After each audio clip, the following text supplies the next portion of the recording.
Ijambo nyamukuru ryashikirijwe n'intumwa idasanzwe y'umunyamabanga mukuru wa ONU akaba ari nawarongoye umugwi MENUB ryahagaze ahanini ku matora y'ibihumbi 2015 mu Burundi. Yavuze ko ari amatora azoba inyuma y'imyaka 15 habaye amasezerano ya Arusha. Kasane Utema akaba asabira leta cyo kimwe n'umugwi seni gufata ingingo zibereye kugira ngo ayo matora azagende neza.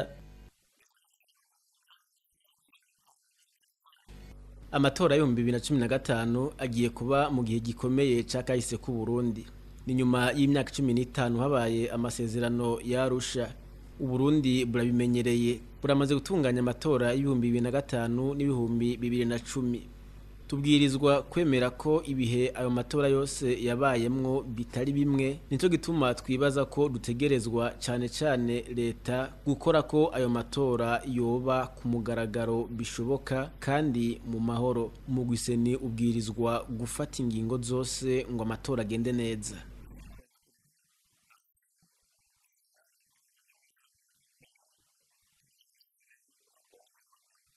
Urongoye umugwi MENUB atera kamo umugwi seni kwa mushira imbere ibiganiro mu gutunganya amatora gutyo ngo bizofasha ko amatora yitabwa na benshi. Twagomba gusaba umugwi seni ngo ufasha abegwa n'amatora bose kuyitaba ari benshi, gushira imbere ibiganiro n'umwumvikano ngo habe ukwizerana. Iruhande ya byose amatora yama ari gikorwa ca politike.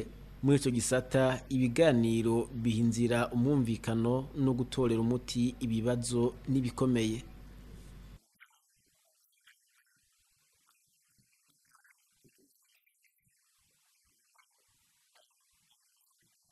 Gurubanza rutanguza umugwi MENUB gwabaye atawuserukira leta y'u Burundi ahari canke userukira umugwi senuje gutunganya amatora.